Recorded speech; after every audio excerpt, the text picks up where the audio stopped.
اللہ وبرکاتہ۔ امید ہے تمام احباب خیر و عافیت سے ہوں گے۔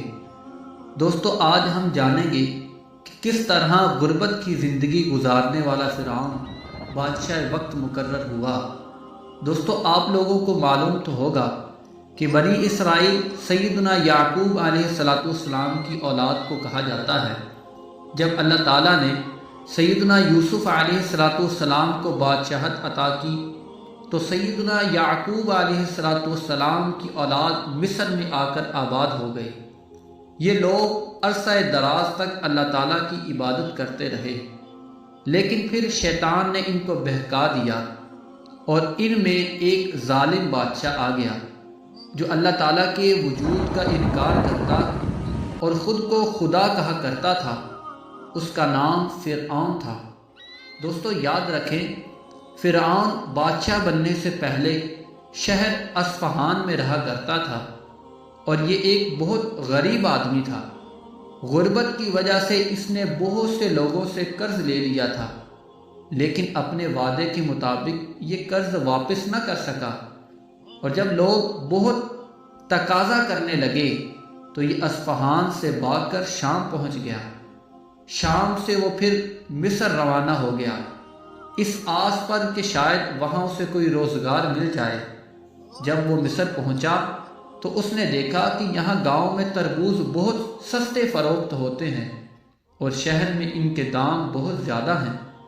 دل ہی دل میں خوش ہونے لگا کہ اگر میں گاؤں سے تربوز لا کر یہاں فروخت کروں گا تو بہت نفع ہوگا۔ یہ سوچ کر اس نے گاؤں سے بہت سارے تربوز خریدے، مگر جب شہر کی طرف روانہ ہوا تو شہر میں جگہ جگہ ٹیکس کا نظام قائم تھا، لہذا مصر کی حکومت کے کارندے اس سے ٹیکس لیتے رہے۔ جب یہ بازار پہنچا تو اس کے پاس بس ایک ہی تربوز باقی بچا تھا۔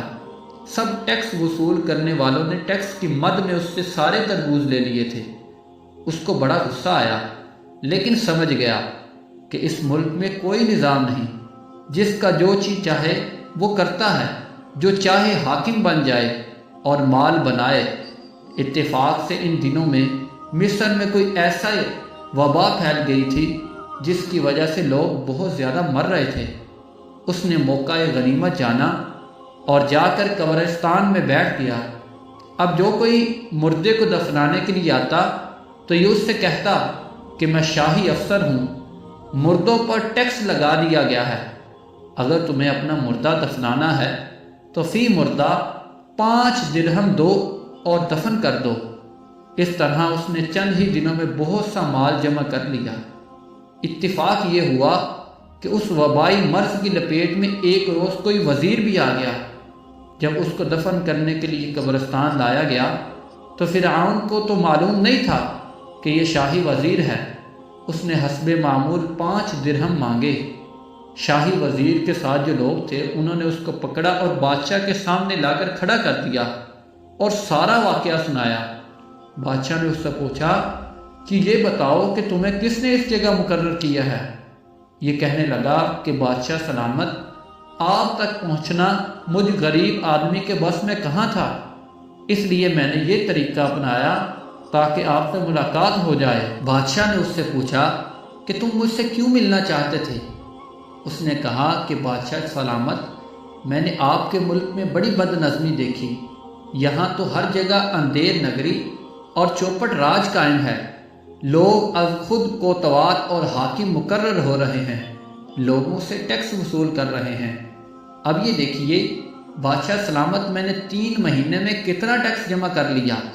یہ دیکھ کر اس نے وہ رقم جو لوگوں سے جمع کی تھی بادشاہ کے سامنے ڈال دی اور کہنے لگا، بادشاہ سلامت، یہ تو میں نے جمع کیا ہے، آپ کے دیگر حاکم کیا کچھ نہ کرتے ہوں گے؟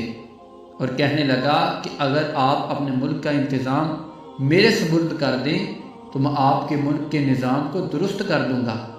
بادشاہ کو اس کی بات بہت اچھی لگی اور بادشاہ نے اس کو معمولی عہدہ دے دیا۔ اس نے کچھ ایسے کام کیے جس سے ساری رعایا بہت خوش ہوئی اور بادشاہ بھی خوش ہو گیا۔ آہستہ آہستہ یہ ترقی کرتے کرتے فوج کا سپہ سالار بن گیا اور ملک کا انتظام بھی اچھا ہو گیا۔ جب بادشاہ مرا تو لوگوں نے اس کو بادشاہ بنا دیا جب یہ تخت پر بیٹھا تو اس نے اعلان کیا کہ لوگ مجھے سجدہ کریں۔ لوگوں نے اس کو سجدہ کیا، مگر بنی اسرائیل نے اس کو سجدہ کرنے سے انکار کر دیا، کیونکہ وہ تو سیدنا ابراہیم علیہ السلام کے دین پر تھے۔ انہوں نے کہا کہ ہمارا مذہب اجازت نہیں دیتا کہ تجھے ہم خدا کہیں اور تیری عبادت کریں۔ تو اس کو یہ سن کر بہت غصہ آیا۔ اس نے بنی اسرائیل کے لوگوں پر ظلم و ستم شروع کر دیا، اور انہوں نے اللہ تعالیٰ کو چھوڑ کر دوسری چیزوں کو اور اپنے ہی جیسے انسانوں کو معبود بنا لیا۔ اور اس نے اپنی قوم کو 2 حصوں میں تقسیم کیا، ایک قبطی یعنی فرعونی اور دوسری بنی اسرائیل۔ بنی اسرائیل جو سیدنا یعقوب علیہ السلام کی اولاد تھی، انہیں اپنا غلام بنا لیا اور ان پر ظلم و ستم کرنے لگا۔ تو دوستو، یہ تھی کہانی کہ کس طرح ایک غربت کی زندگی گزارنے والا فرعون ایک دن ایسا آیا کہ وہ وقت کا بادشاہ مقرر کیا گیا۔